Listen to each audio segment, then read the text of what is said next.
Hello, hello, my friends.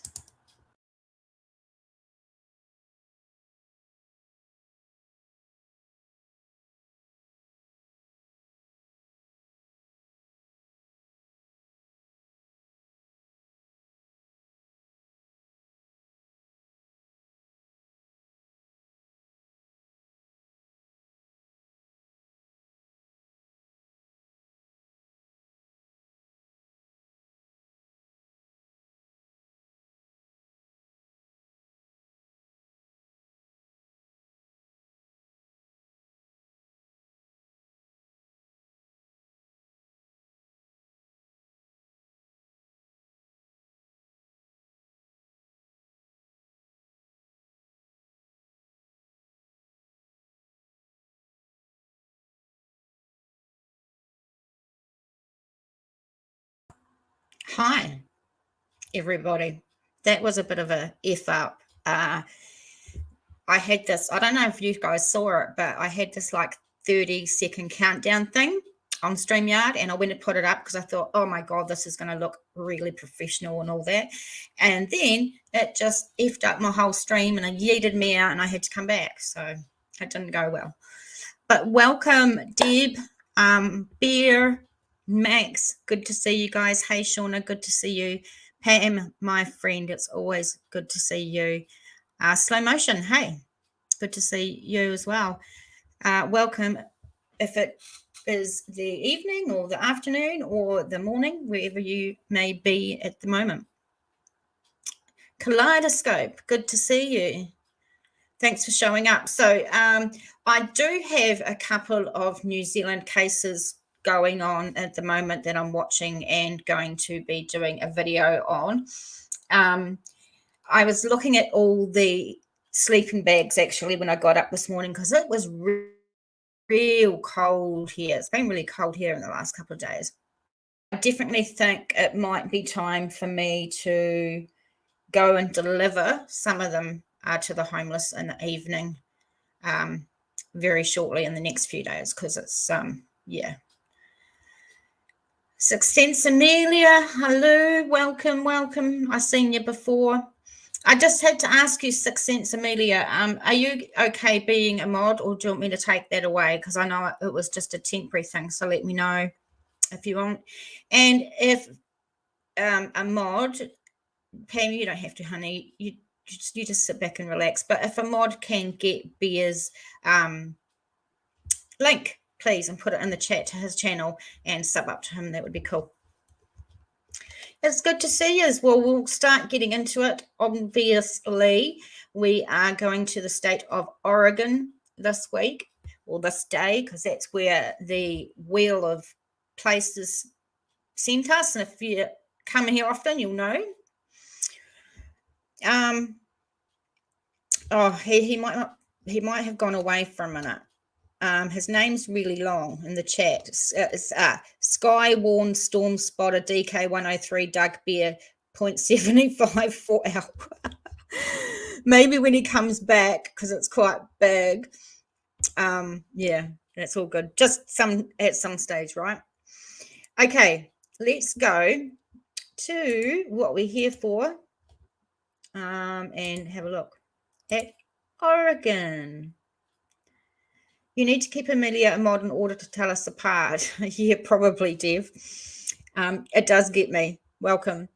So it says here, Oregon is a state in the Pacific Northwest region of the US. Oregon is part of the western United States, with the Columbia River delineating much of Oregon's northern boundary with Washington, while the Snake River of its eastern boundary with Idaho. What the hell is delineate? I don't know that is. Why can't you? Oh, there it is.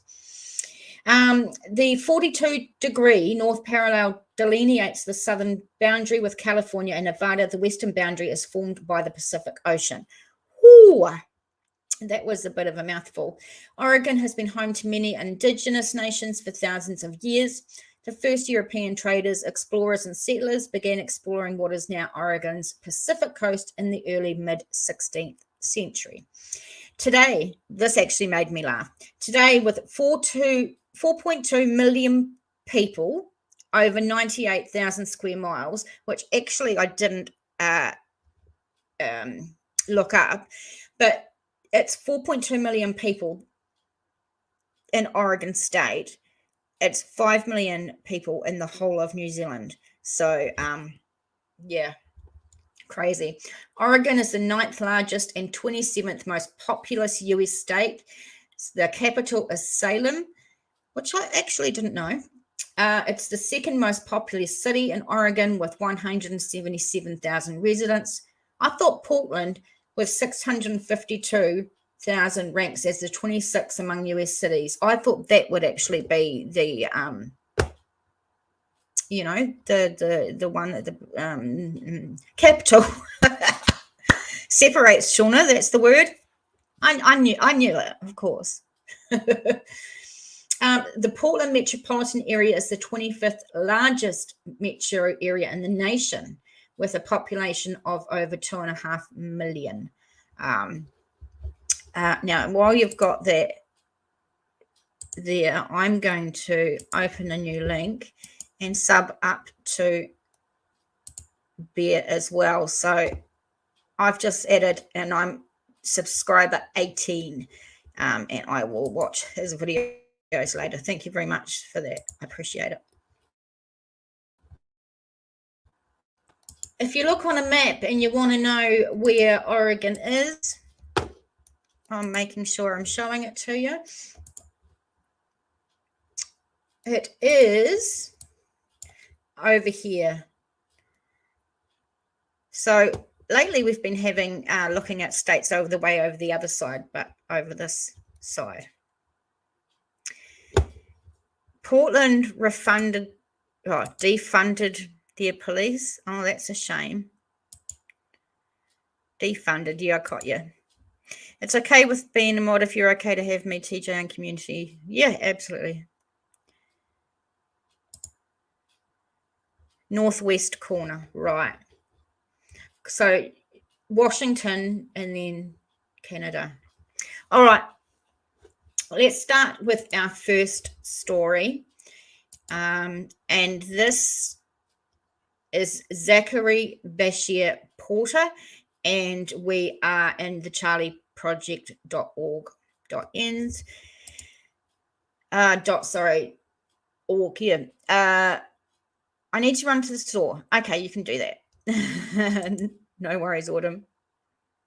I can't make it here much. Oh, that's good. Sweet as pancakes. Okay, so this young man has been missing since 2013 from McKinnville, Oregon. He's a Native American male. He would now be 34, but he was born in 1988, and he was, went missing in 1998, and he was 25 years old. 5'11" to 150 to 700 pounds. I think that's a bit too much. 150 to 170 pounds. A dark colored t-shirt, blue jeans, and skate shoes, what he was wearing. Distinguishing characteristics: Native American male with brown hair, brown eyes. His name is Zach. He has a scar on his 4/4-inch scars on his upper lip, and he is of Inuit descent. Sorry if I got that wrong. Is there more reaches on screen than you have? Really? Gives a look. There's green and blue. Green and blue is nice. Nicely, Deb made a few members green, which was awesome. Oh, and there's a few mods here. Oh, I suppose there is. Pam Smith's just she's just an honorary mod. She doesn't have to actually do anything. She just needs to sit down and relax. Hey Bear, they shared your channel, darling. Oh, that's your channel, Kaleidoscope. Give me a look. Oh yeah, I often subscribe to you anyway. But yeah, please share them. Right. Let's keep going. Details of disappearance. So I'm trying to use his name. Zach Porter left his McKinnville, Oregon home at 11 a.m. on July 23rd, 2013, and went to North Bend, Oregon to sell a motorcycle to a buyer he'd met on the internet. His family got text messages from his phone after he arrived in North Bend, but they're not sure he sent the messages himself. So let's have a look at this map. He left his home in McKinnville, which is up here, and you can't see it. You can see it now. I'm sorry, slow motion. It'll happen for you. Just wait. One day you'll be green. So up here is McKinnville, and down here is North Bend. So apparently he was going to buy a motorcycle, sell a motorcycle to a buyer he had met online. And he did meet with the buyer and sold the motorcycle. Porter, or Zach, told his parents he planned to get a ride home from the buyer, but the buyer said that Zach had arranged to get a ride from a friend and was going to meet that friend at the Myrtlewood factory. He never arrived home and has never been heard from again. So this sounds dodgy as. And I know there's a lot of people watching, lurkers, we call them. Please feel free to come down and have a chat. At the time of his disappearance, Zach was the single parent, listen to this, guys, the single parent of a 5-year-old son and the primary caregiver to his disabled mum. So this poor guy, 25, and he had a 5-year-old son that he looked after, single parent, and he looked after his disabled mum. So sounds like a gorgeous young man, really, with a heart of gold. His family stated his disappearance is out of character. They don't believe he would have abandoned his family. The motorcycle buyer is considered a person of interest in the case, but not a suspect. Porter's disappearance remains unsolved, and his family believes he was murdered. Yeah, very, very sad and very, very dodgy sounding. And people do it all the time, don't you? You go and sorry, I think I missed something.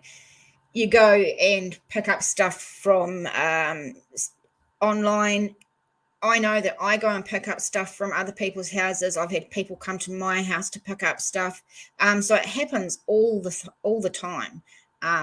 Max, thank you very much, Max. That is so nice of you. Thank you so much. It's so generous.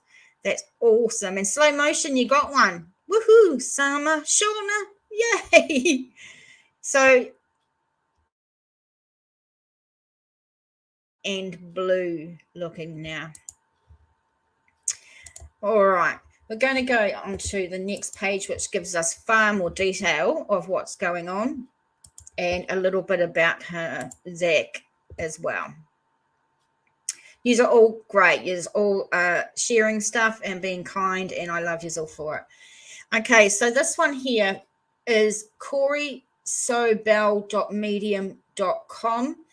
It says, far from home, where is Zach Porter? The single father disappeared after completing a Craigslist sale in a faraway town. How long was it? Oh, yeah, nearly 4 hours, so it's definitely a while. Zachary Porter, or Zach for short, had an abundance of people who cared about him. If you met the 25-year-old, you would realize exactly why. In addition to being the caretaker for both his grandmother and mother, he also cared for his son. His family was his number one priority. He had no difficulty proving it. So he sounds like just an amazing young man. A mere glimpse of Zach's photos presents a sizable window into the young man's personality. Together, they paint a picture of a popular, humorous, and amicable person. The young man's contagious grin is hard to ignore, and photos of him by himself are difficult to find. And several, he has his arm around the shoulder of a family member or friend. Doesn't that just like pull at your heartstrings? I know it really pulls at my heartstrings for sure. Hey, Curious, good to see you. According to Myron Porter, Zach's father, the young man had a fiery side as well. He said at times Zach made no effort to hide his feisty and cocky attitudes, but that was the beauty of Zach. He was a man of many dimensions. So he sounds like he was a bit of a cheeky bugger as well. Please do all the like and subscribe and what's the other one? Share.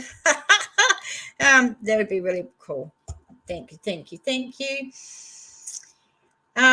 Zach's level of responsibility and maturity surpassed his age. He flourished as an adult. He had a dream of moving to southern Los Angeles to open a body shop once he saved enough money.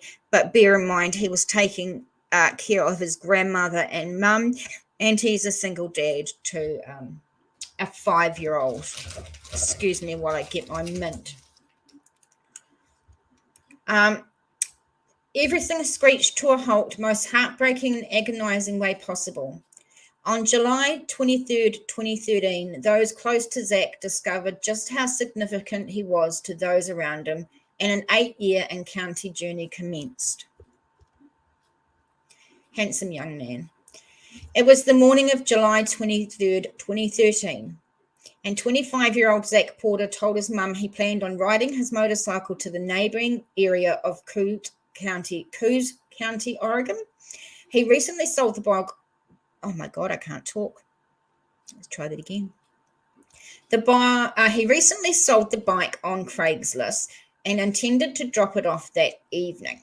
The buyer was the original owner who had finally saved enough money to purchase it again. That's odd, isn't it? So it was the original owner, and then he must have sold it to Zach or someone else, and now he was buying it back. It's a bit weird. However, Zach's family was confused about how he would return home if he traveled to Coos County on the bike.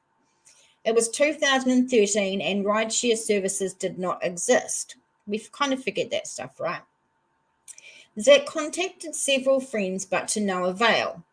Out of options, he decided to arrange a ride home. He decided to leave his motorcycle title. Interesting. Very interesting. By noon, Zach had left McKinville, Oregon, home for Coos County. Myron Porter, Zach's father, described the odd feelings his family had throughout the day. It was an odd day because we knew that he wasn't going to be back until at least 7 or 8 in the evening, Myron told KVAL, but by 5 we both felt agitated. So, okay, he's getting a ride home, apparently. I don't think they know how, but by 5 they were getting a bit agitated. Bea said, I got called an e-bigger today for posting my Cash App and PayPal on my Facebook. Oh, you know, you've made it when you have a troll. That's what I always say. You know, people are always going to be like that. If you work hours and put hours in to do something for YouTube or to put on Facebook, then I think that's fair enough. Yeah. Later that evening, Zach texted his dad and told him he had completed the sale and was looking for a ride home. Shortly after, he texted the same to one of his friends. However, Rebecca Porter, his mum, did not believe the messages were written by her son because they contained ellipses, I'm not quite sure what they are, which Zach never used in text messages. Zach never made it back to McKinville. His family caught the first sight of tragedy when Zach failed to call home to wish his son good night. Something he perpetually did when out of the house during nighttime. Sensing something was wrong, his family reported him missing. It's really good they got onto it really, really quickly, for sure. Obviously, it didn't make much difference, but the you know, I've forgotten the fucking word. Keep going, eh? Once the investigation into Zach's disappearance began, it raised even more questions. When comparing Zach's past text messages with those sent on July 23rd, investigators agreed with his mum's assessment that messages sent on July 23rd did not sound like Zach and were likely written by somebody else. Okay, so mum and dad think that the text messages are not from him, and the police are believing them as well. Investigators initially speculated Zach traveled to LA to pursue his dream of starting his body shop, but quickly dismissed the theory. His dad said, "I ruled Los Angeles out immediately." Zach knew he was several months before he would be able to start the business. So obviously he was really serious about this business that he wanted to do, and he was saving. So what a great young man, quite disciplined, and with a goal. With a runaway theory being unlikely, investigators decided to track down an obvious person of interest, which obviously is the man who bought Zach's motorcycle. While the details of the man's questioning by investigators are publicly unknown, authorities confirmed that Zach had made it to Coos Bay and completed the sale. Our investigators have been involved with this person for a while, and he is a person of interest in the case. So he is a person of interest, which he should be. He is not a suspect at this time, said Sergeant Pat Downing of the Coos County Sheriff Office. I don't know what the difference is between a person of interest and suspect. Perhaps it's level of leads or facts. I don't know. Stuck out. The buyer ever having a discussion with Zach about giving him a ride home that day, and by the time Zach arrived, he had already made arrangements with a friend for a ride home. The only thing that makes me think, what the hell is Zach left the leathers and the title of the motorbike at his house so that the buyer had to turn around and take him home.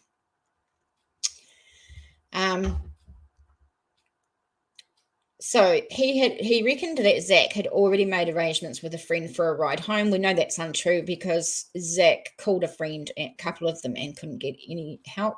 According to the buyer, Zach planned to meet his friend at Mildredwood Factory. However, Myron, his dad, said Zach told him a different story that day. As was told to me from Zach, the buyer of the motorcycle had a business trip in Seattle and was going to drop him off in McKinnville on the way. Myron told the World Link, although the buyer was questioned, no charges in connection to Zach's disappearance were filed against him.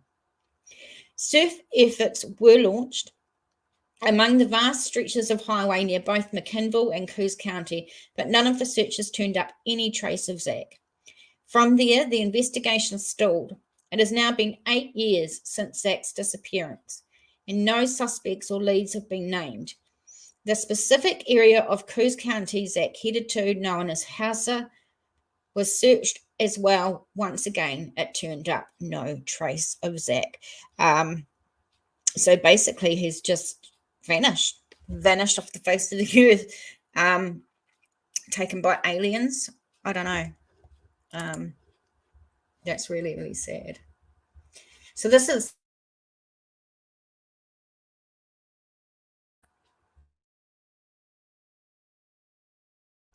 after Zach's disappearance. His dad arranged a media campaign in Keizer to help reignite publicity surrounding the case, which is awesome.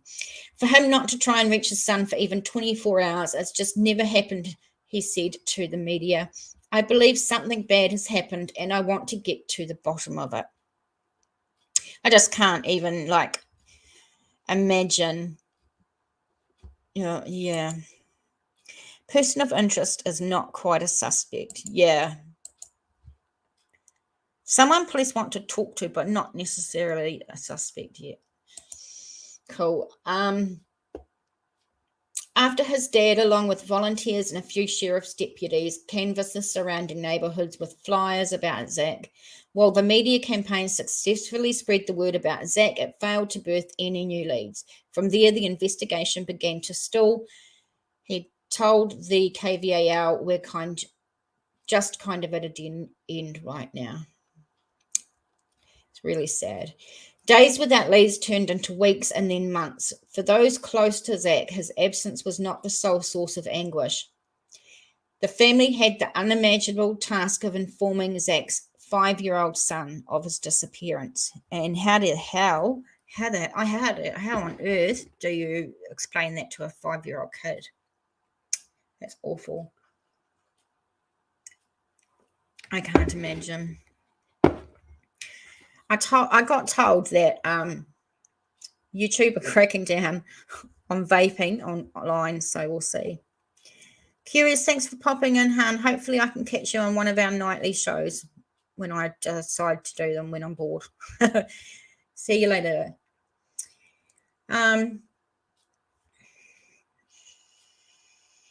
He said, I want to nail absolutely down for this child. Your daddy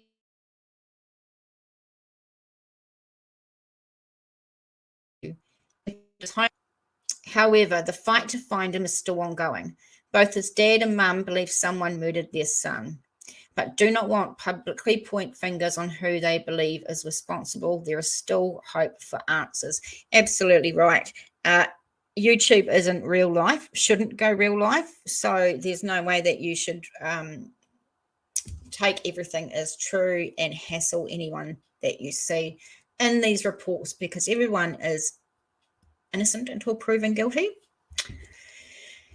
In February of 2021, the US Attorney published a report on 11 missing Indigenous people in Oregon, and among them was Zach. The report is part of the campaign aimed to investigate the epidemic of missing and murdered Indigenous persons.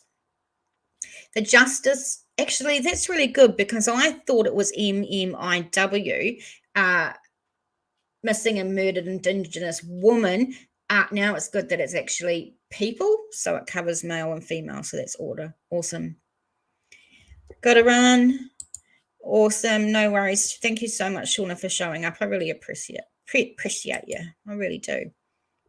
No dinner. Yeah, I haven't eaten today. I will get there.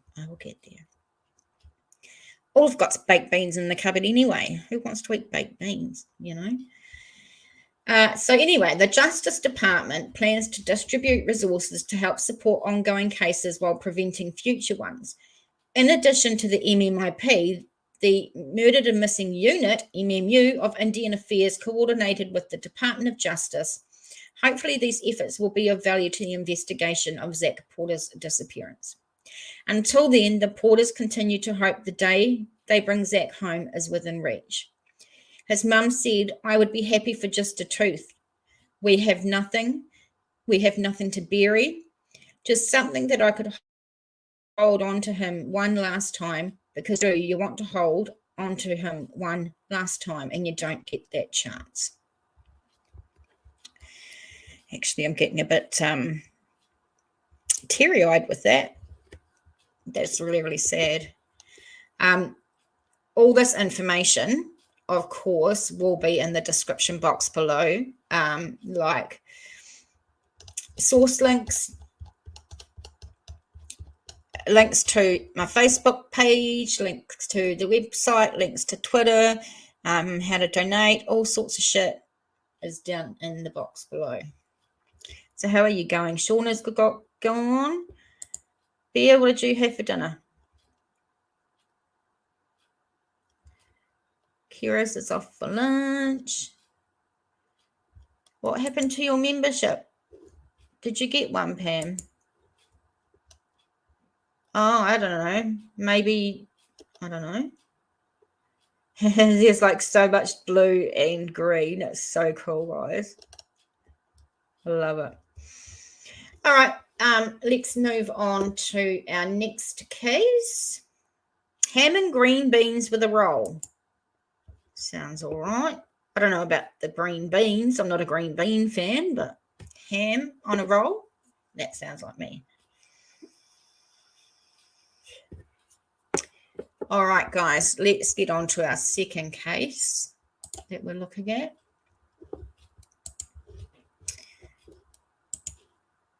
All right, this is Stephanie Ann Warner, and I'll put you in there. You guys like my 7th member, Pam. That's cool. I'm so thankful, Max, for doing that, and Deb the other day doing that. It's the first time I've actually made any money off here. It's something I've earned, and it's nice that people overwhelmed. Right, thank you. Hey, Mullet, good to see mate. Good to see you. Right, Stephanie Ann Warner, lots of photos, which is really good. She's been missing since 2013 from Ashland, Oregon. Endangered missing white female, 43 years old now. Oh, no, I don't know if she was 43 when she went missing. It must have been. She's 5'2" to 5'3", 115 to 135 pounds, and she has got a few cool looking tattoos. I know someone who likes tattoos. Can't remember who. She had a pink tank top, black jeans, black lace-up boots, and black 27-inch cord necklace with a 1 by 1.5 inch cross pendant made of bronze wire and nails. What the? Did you guys hear that? She had a pink top, black jeans, black lace-up boots, which sound cool. This part got me. A black 27-inch cord necklace with a 1 by 1.5 inch cross pendant made of bronze wire and nails. That's different. I like it. I like different stuff. Interesting. She was a Caucasian male. No, she wasn't. She was a female with red hair, brown eyes. She has multiple tattoos, including a tree branch with an owl on her ankle and foot, a woman's head on her thigh, a colorful bird and flowers on her thigh, and a mermaid. Photos of the tattoos are posted with this case summary. Her ears, nose, and navel are pierced, and she has a red birthmark in the center of her back and a faded scar on her chin. She may wear eyeglasses.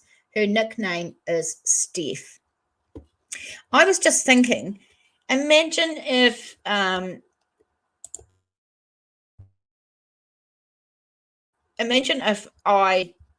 went missing and they had to put a thing of all my tattoos on the flyer thing, or on whatever they're going to do on the police side or whatever, and they're going to describe all my tattoos. I just wonder how they would do that and where would they start. That would be quite interesting. Just interesting to know how much it got. Okay, so Steph Warner was last seen on her way home from the Independence Day parade in Ashland, Oregon. So let's have a little bit. We'll see where Ashland is. We want to get rid of. How the hell do you get rid of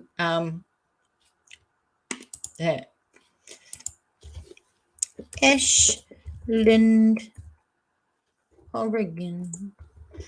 And I've better show it.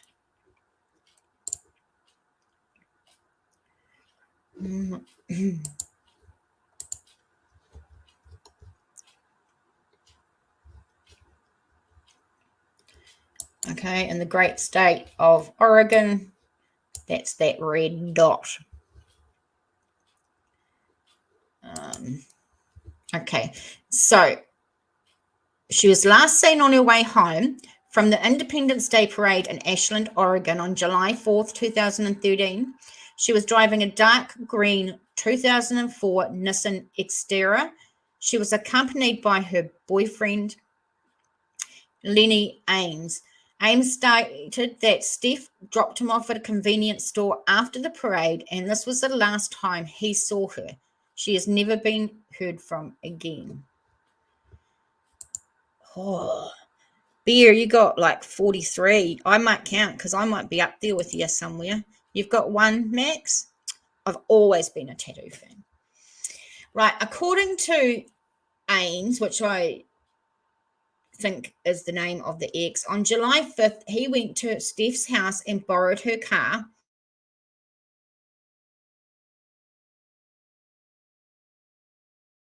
To a market and then arrived and stayed. Shall I put it back to the one that I'm reading so you can see like that? He said he then returned to his campsite and stayed there for several days, but did not report her missing. A photo of him is posted with this case summary. He is the prime suspect in her disappearance, which is being investigated as a homicide. Authorities say she probably died the same day. So that's a real shame. So here's this guy. I can't actually enlarge any of these, but this is the guy, obviously, that they think has did it, the ex. It's uncharacteristic of Steph to leave without warning or to abandon her pets who were left behind at the home. And I mean, even if you have kids or you have pets that are like your kids, everyone knows that they love their pets. They love their kids. They're going to go home. No one just leaves their pets or kids fucks off, right? Investigators say the ex Ames gave inconsistent statements about her case, and physical evidence indicated that she was deceased. He has never been charged in her disappearance and now lives in Georgia. Steph's case remains unsolved and foul play is expected. Lots of BLM land in Oregon. I'm not quite sure what that means. Hey, dear, my darling. You have none? You're a tattoo virgin? A billboard? Do we need a billboard? I'm not sure what we're talking about. Okay, so it seems from going over that, the disappearedblog.com, Stephanie and Warner. This was in 2022. A billboard. Oh my God, Dev, you gave $5. Thank you so much. That's so cool.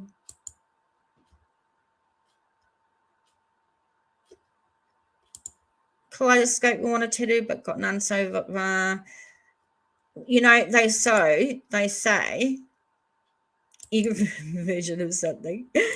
They say when you get a tattoo, it something like is it good as sex for the first, but like sex for the first time. It hurts for the first time, but then you go back for bigger and better things. Mullet. I have none and absolutely love tattoos. I have enough surgery scars. I hope they can identify my body that way. 6 cents, still lurky turkey. I'm here pretending that I'm not on a YouTube live stream. We see you. All right. So again, this is a nice picture of Stephanie and Warner, 43-year-old, Ashland, Oregon. She was last seen in Ashland on July 4th, 2013. She disappeared while returning home from Ashland's 4th of July parade with her boyfriend, Lenny Ames. Stephanie was born July 17, 1970. She previously lived in New Orleans, Louisiana. She formerly owned a restaurant called Magnolia Grill. She was a volunteer for the Jackson County Fuel Committee, an organization dedicated to help low-income families having access to heating fuel, which I think that is nice. At the time of her disappearance, Warner lived in a house in the unincorporated community of Rush, Oregon.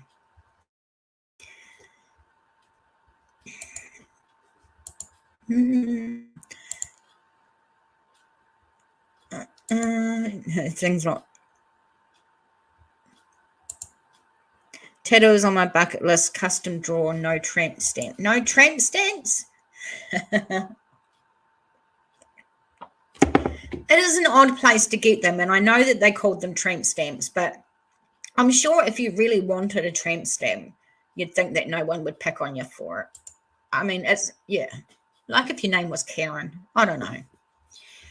All right. On July 4th, 2013, Steph left home and drove to Ashland, Oregon to attend the Independence Day parade with her boyfriend, Lenny Ames. Steph was captured on camera walking alongside the float for the Jackson County Fuel Committee. When the parade ended, she left with her boyfriend and drove back home to Rouge. Where's Rouge? I'm just going to look on the map. I'm going to do directions, and I'm going to go Rouge. Rouge. Rouge. Rouge. Let's have a look at this. What type of terrain it is. So we have Ashland down here and Rouge over here. It says 38 minutes, 24 miles, so it's not that long.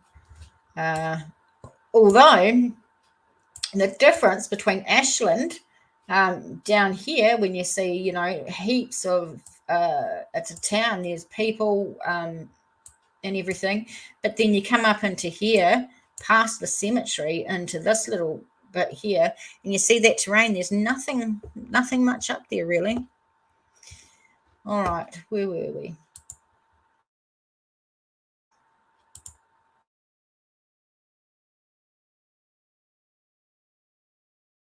Steph was seen at the market, a mini market on Lozier Lane in Medford, Oregon. According to Ames, she later dropped him off at the Rouge County store, where they parted ways around 5 p.m. Steph never returned home that day and has never been heard from again. A few days later, her mother filed a missing persons report with the Jackson County Sheriff's Office when she couldn't contact her. And I don't know if it's just me that found it a bit funny that her mum was the one that filed a missing persons report and not her partner, but I'm not sure about that. Investigation. Steph left behind all her personal belongings at home, including her unintended pets. Her vehicle, a dark green 2004 Nissan exterior SUV, was found parked in her driveway. Authorities found no signs of forced entry or foul play in the vehicle or at her home. Going to bed, Pam. Night. Thank you for coming. Mullet says arm tattoos are sexy as hell. Yeah, I think so too. Yeah, the boyfriend.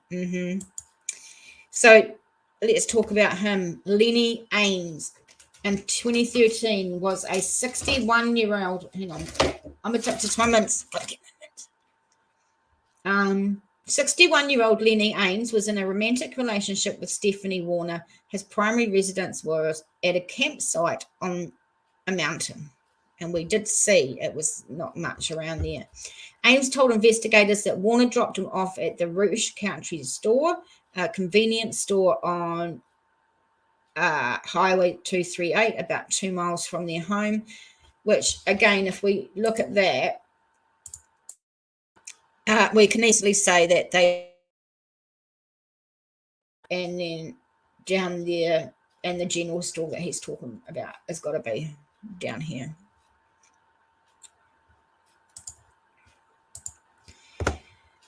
Soon after, he reportedly paid a group of young men in a pickup to drive him back to the campsite. The next day, he claims he went to her house, but he did not see her. He borrowed her car and drove to the Williams store, further along the Highway 238, before returning it later that day.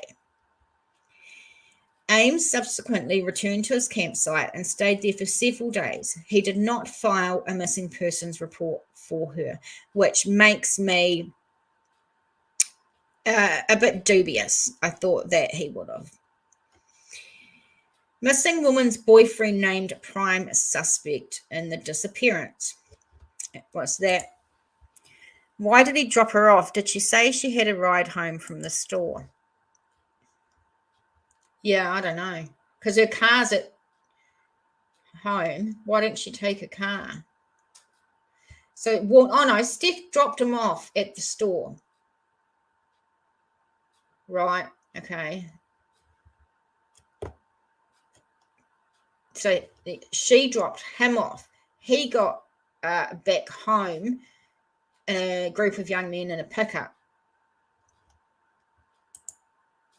Anyone corroborate that plan? I don't think so. The next day, Ames claimed he went to Warner's house, but he did not see her. So he borrowed her car and drove to the Williams store further along the highway. So he didn't see her, but how did he get the keys? Does she just leave the keys lying around? Do they have this relationship where he can just walk on and take the car anytime he wants to without talking to her? Makes it sound a little bit odd to me. He also subsequently returned to his campsite and stayed there for several days. Right.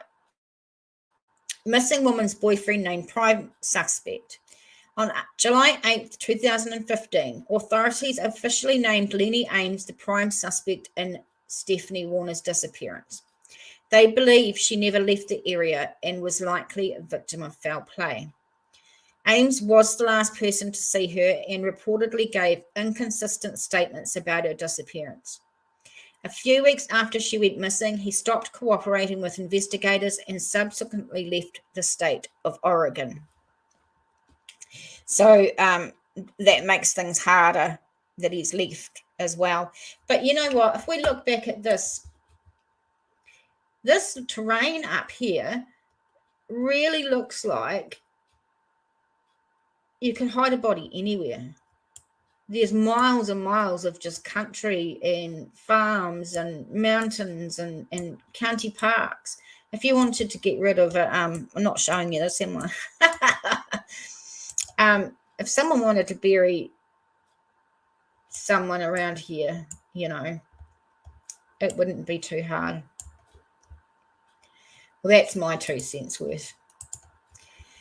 So, foul play is strongly suspected in Stephanie's disappearance, and authorities believe she was the victim of a homicide. Lenny Ames, considered the prime suspect in Stephanie's disappearance, have never been charged.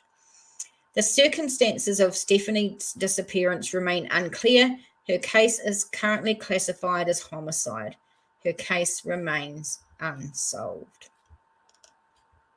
So that's just going over her appearance. She's really beautiful as well. Very pretty. What do we got here? Yes, very wild and rough terrain. Exactly. It would be easy to bury a body somewhere there, right? I tried to go to your Facebook, but my phone won't let me. That's a bit weird. On Facebook, I think it's still called New Zealand and World Mysteries. So, that might be the why. I don't know.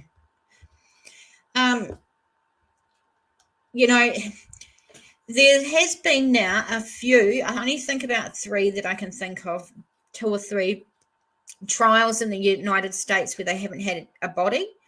And I know that's a really hard case to win if you don't have a body, but I hope that if there's enough circumstantial evidence, with no doubt about what happened, I think if that started going,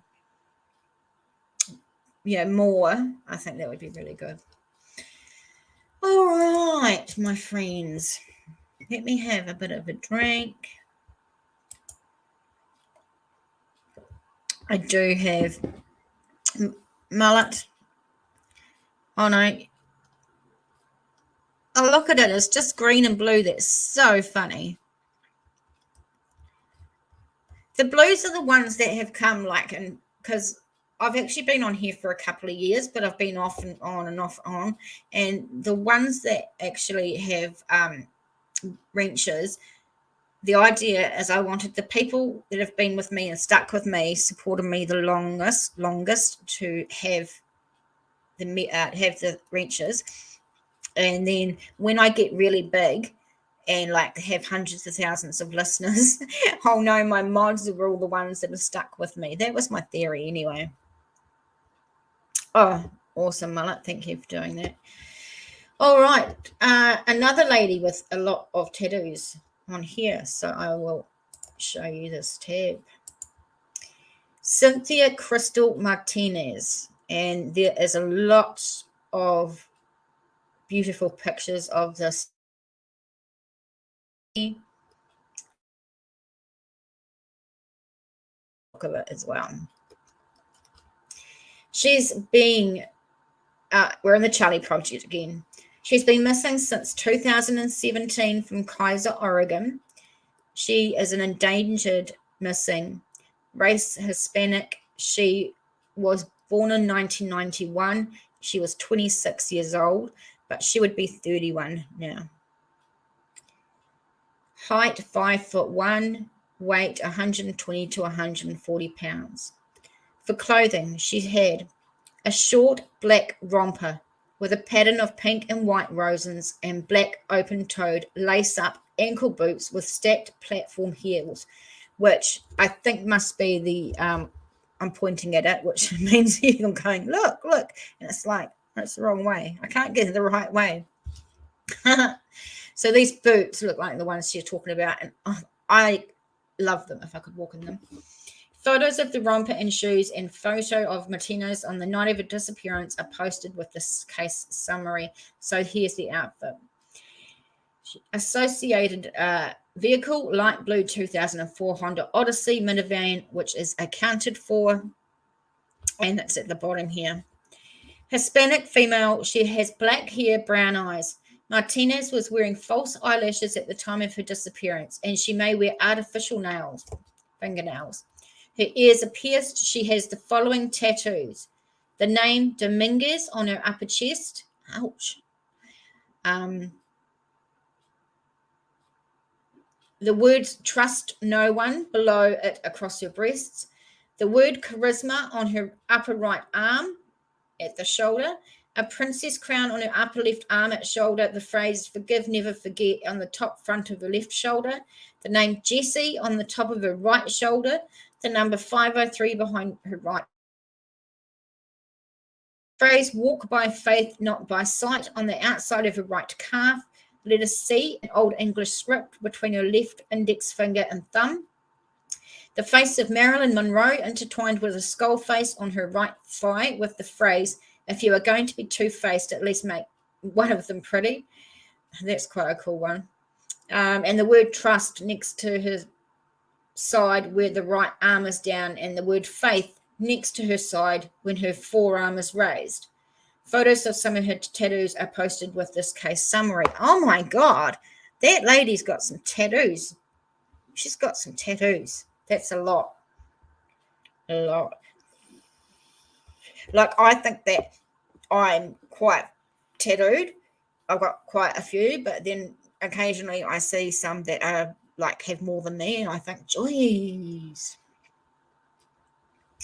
Okay, details of disappearance. Let's get this. It just makes it easier for me to read. So,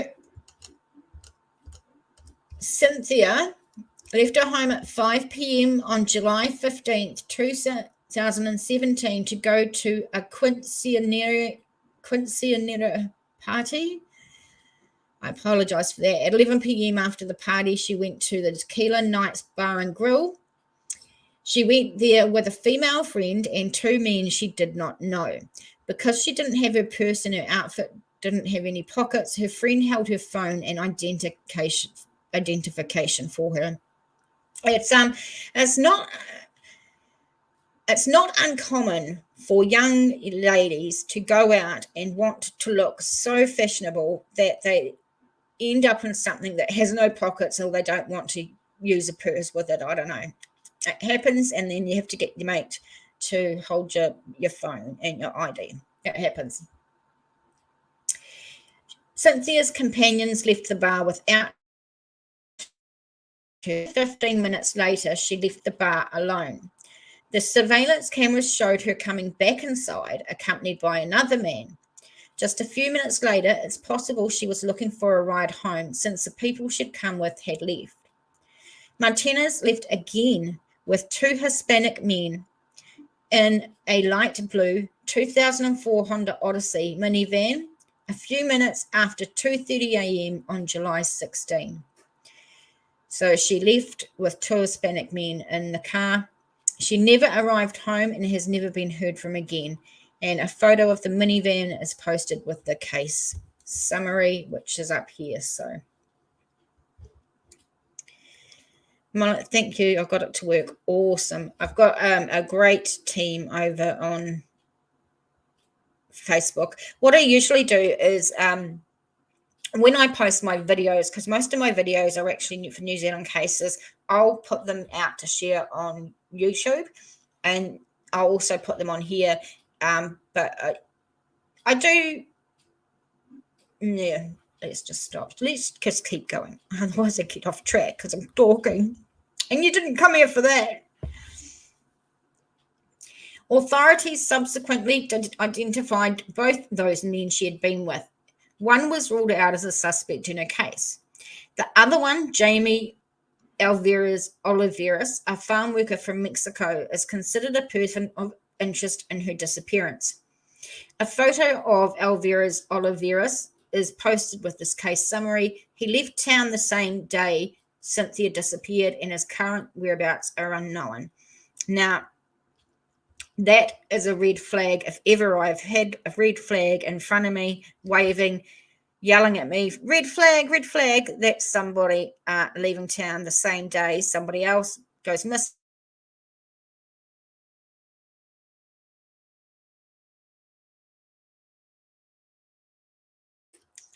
Investigators found the minivan, which was Alvera's vehicle, parked at his ex-girlfriend's apartment on Cleveland Street in Oregon. They would like to speak to anyone who saw Martinez Alvarez on or the Honda Odyssey between 2:30 a.m. on July 16 and 11:45 a.m. on July 17 when they found it. Alvarez is also being sought for questioning in Martinez's disappearance. Her family doesn't believe she had met him before that night. Cynthia left behind 4 children. She was a mum of 4, which is just heartbreaking. One of whom was only 3 months old, just a baby. The night she disappeared was her first night out since the birth. Foul play is possible in her disappearance, and her case remains unsolved. So we've got a young mum with a 3-month-old baby, and it's her first night to get out into town. So she goes with a couple of guys and a mate, but they seem to all leave her, and she's all alone. And then she ends up with these 2 Hispanic men, and she's seen leaving with them. And she's never seen again. Some beautiful pictures. She was a lovely looking woman, a young lady. So I found this in the statesmanjournal.com. I'll play like a couple of minutes of this, but I might get struck for copyright. But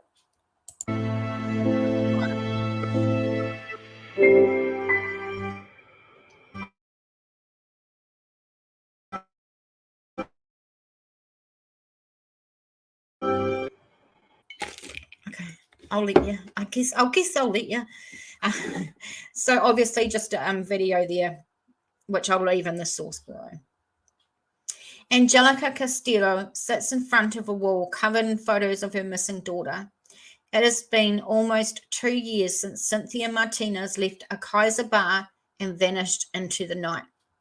A growing rainbow-hued collage of artwork by her 4 children surrounds her photos in their Tigard home.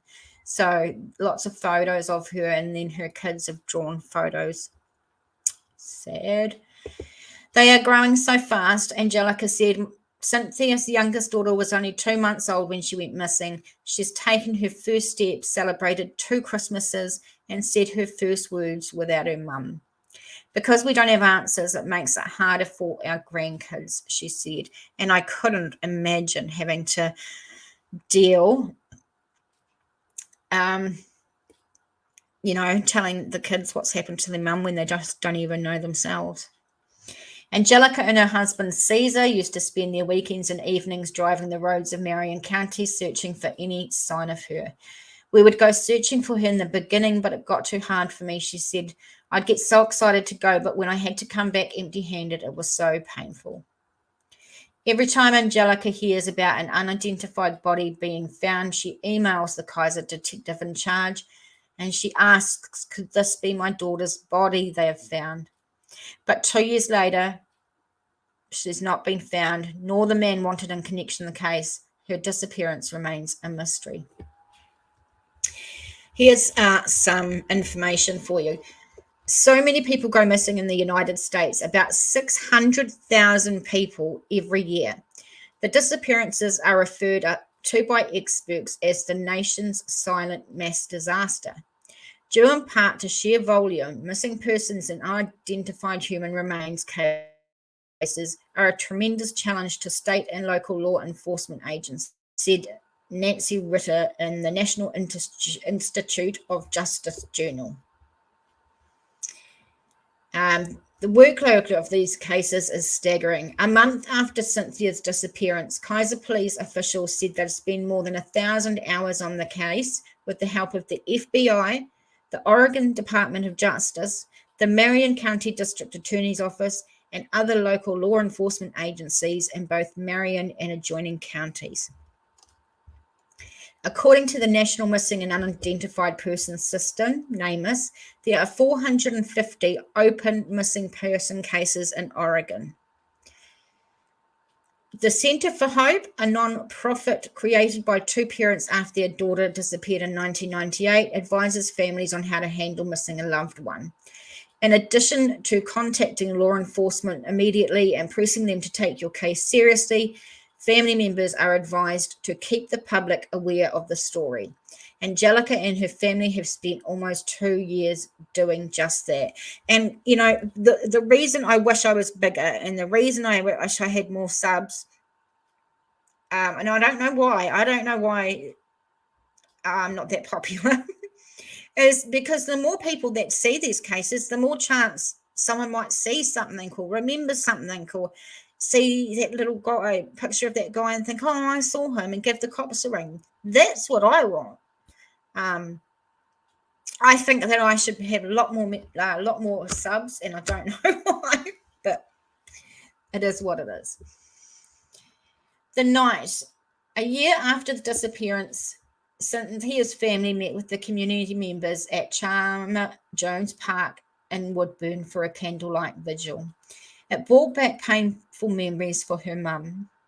She said it hurts. It's like a cut, and you're cutting it back open, and everything else just comes. We are broken and just waiting so we can be a whole family. Angela last saw her daughter on July 15th, 2017. She and her husband took her out for a birthday breakfast, and Cynthia had turned 26 2 days later. 2 days earlier. They snapped a photo of her smiling, holding her 2-month-old daughter, Sophia. The family made plans to go hiking in Silver Falls the next day. Angelica babysat the kids that evening while Martinez went to Quinceañera. It was her first night out since Sophia was born. Martinez got dressed up in black lace-up boots, long fake eyelashes. She took a photo of herself with her long dark hair falling over one shoulder, past her shoulders and collarbone dotted with tattoos. Angelica later remembered calling around to double-check how many tattoos her daughter had after she disappeared. She liked her tattoos. I'd give her a hard time, and she wouldn't tell me until days later. Angela checked in with her mum at 10:30 p.m.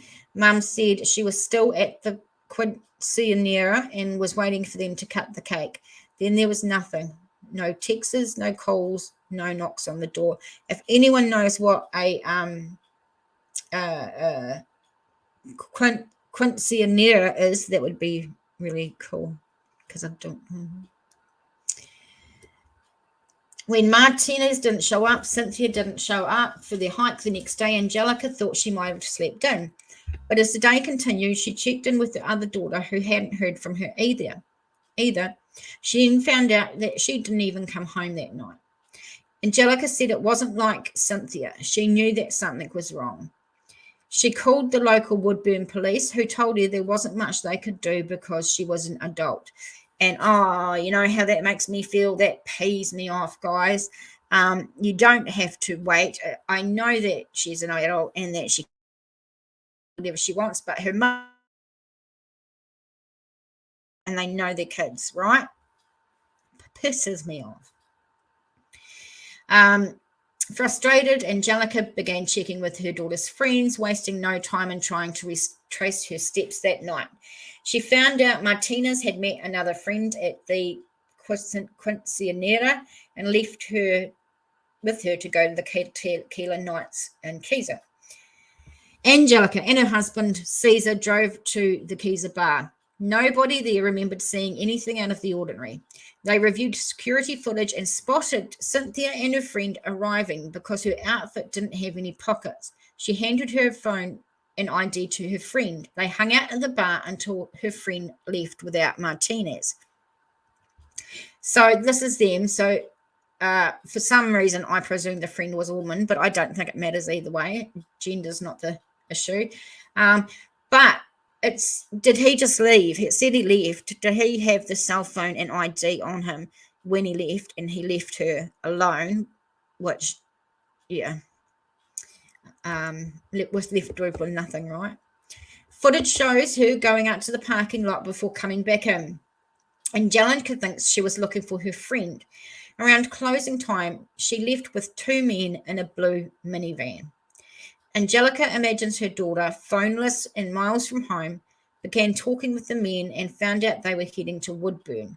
She thinks she went out to the parking lot and saw one of the men had a minivan with child car seats and thought it would be safe. And I don't know what you guys think. If you've seen a minivan and it had like car seats in it, would that put you at ease a bit? Like, would it make you think, oh, he's a dad, he's got kids, so, you know, he'll be reliable?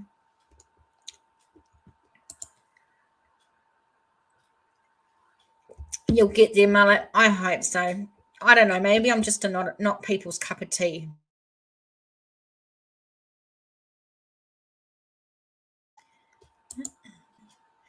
Why is this not working? It's a Spanish day when girls turn 15. Okay.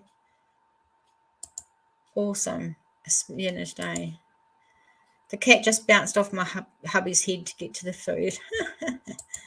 You don't trust a van, even if it's got car seats in it. You wouldn't think, oh, he'll be right. He's got kids.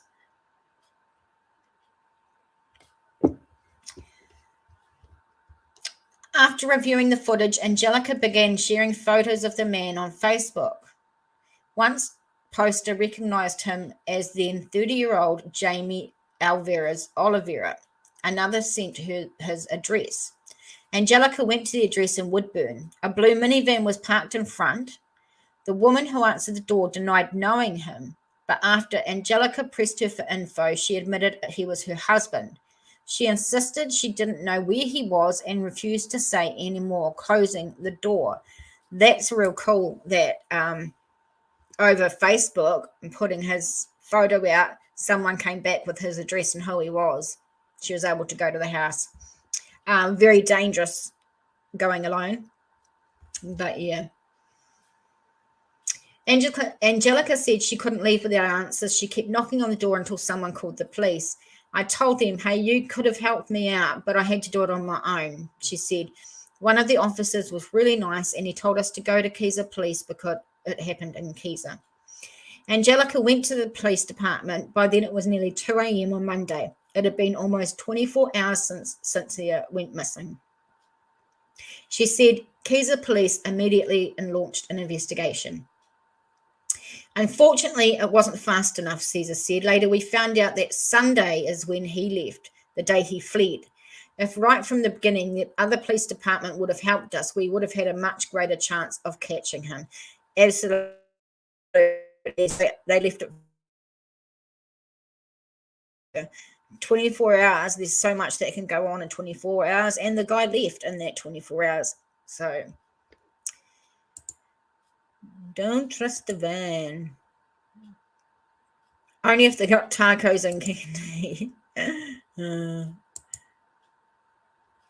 Candy. Max, any Venus, especially white vans. I reckon especially white vans with tinted windows. I think those are half perverts and half person of interest. News of Martinez's disappearance began spreading. Local TV stations, newspapers, and national publications picked up the story of the mother of four. A Facebook group, Missing Cynthia Martinez, sprung up. Angelica said the group was started by a stranger who reached out to her wanting to spread awareness about her daughter's case. The woman posts to the account sometimes. We'll have a little look, eh? What did she call it? Missing Cynthia. Oh, no. Yeah. Okay, hang on. Let's have a look. Oh no, I'm just putting it in Facebook. I have no idea what I'm doing. Search Facebook. Paste.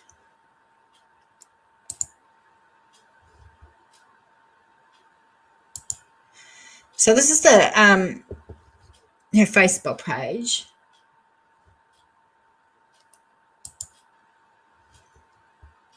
It's got about 4.9k followers. Posts in 2021. There doesn't seem to be many after that, so maybe they're not using it anymore. Alvarez, what the hell did you do with our Cynthia? Where did that go? I was just reading something and then the whole page flipped and I lost it. What the fuck?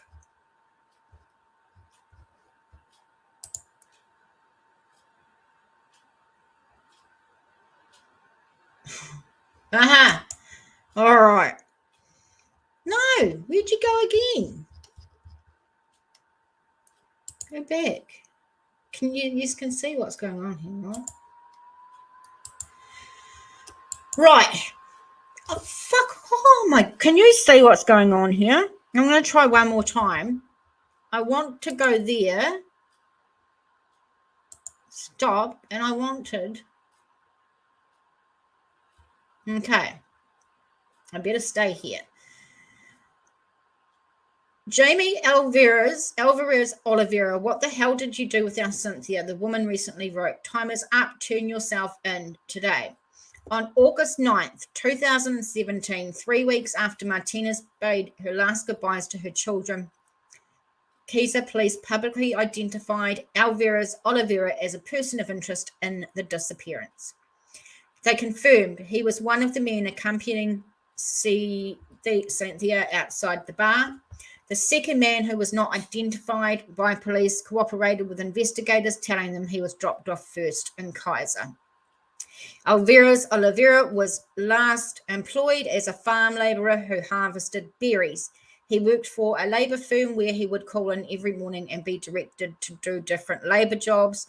So, looking out for this guy, he'd be doing labouring or he'd be doing like picking plants or whatever. Police believe he left Marion County on July 16th, although they were unsure whether rumors swirled on social media that he had fled to Mexico. Police declined whether they were searching for him in Mexico. So keep looking at that ugly mugshot.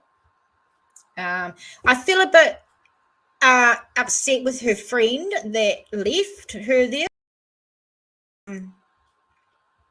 and took all her stuff. Maybe the friend didn't realize or didn't remember that he had all her stuff. We don't know that happened. And I bet that friend is probably really, really guilty. So, yeah. Now, where were we? What you guys been up to? Max, my troll was my spotted buddy here. Someone's been playing tricks.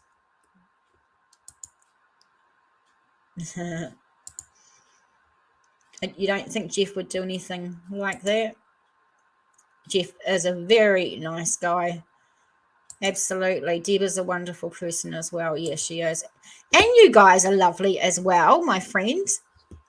So that's all I'm going to do for Oregon cases today. About an hour of speaking is more than enough for me.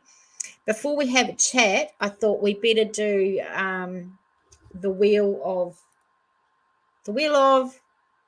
still haven't come up with a name. The wheel of, let's just call it the fucking wheel.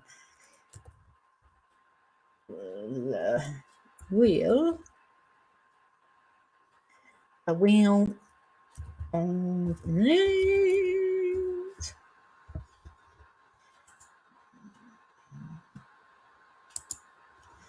All right. Wheel of crime, that's what I should do.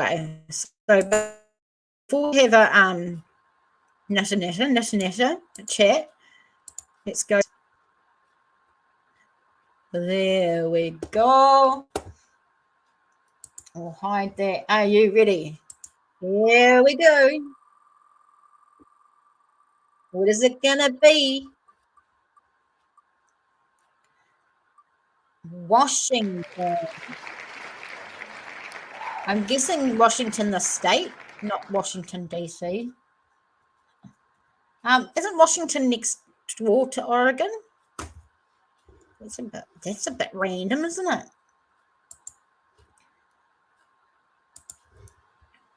Yeah, so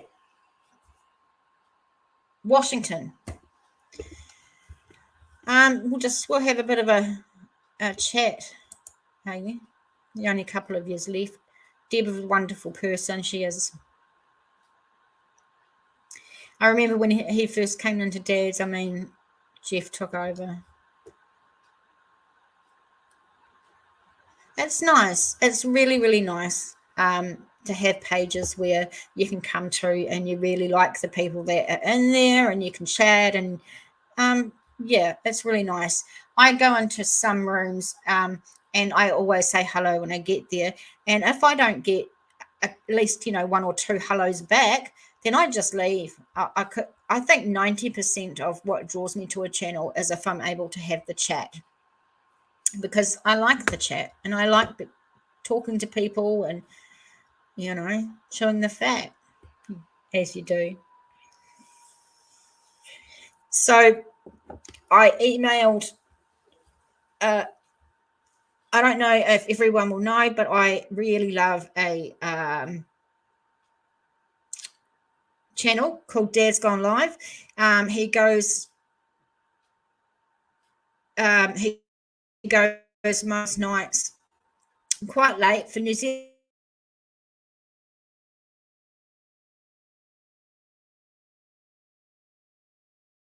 Tents and things that people in chat have sent to him, and he goes and gives them out to the homeless, and he's also buys McDonald's and gives it out to the homeless as well.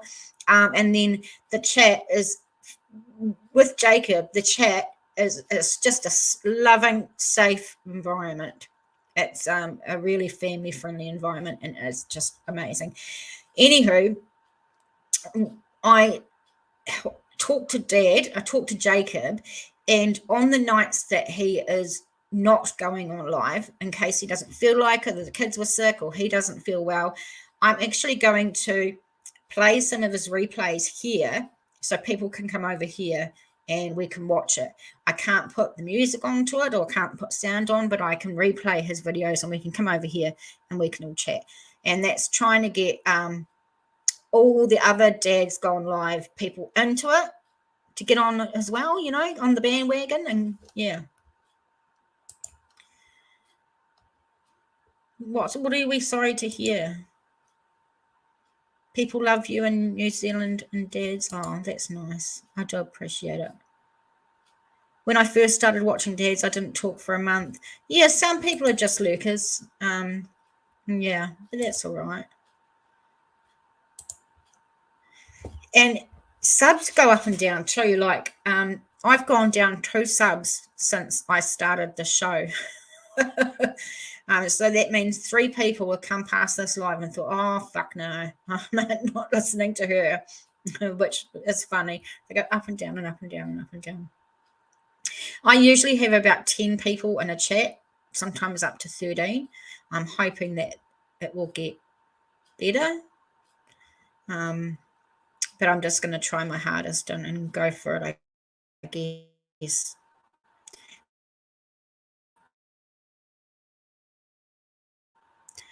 That's for sure. You had to feel out the channel. Yeah, sometimes you do. You got to sit in the back and just sort of suss it out and see if people talk the same shit you talk, and if it's for you, because you can only really talk in an environment that's for you, right? Dad's just went over 8,000, so you own 20 members tonight. Oh my God. And you just gave me 5. Please don't do it if you can't afford it, but it's very appreciated. It's quite exciting, actually. For the first time ever, I might actually get a pay from this, from YouTube.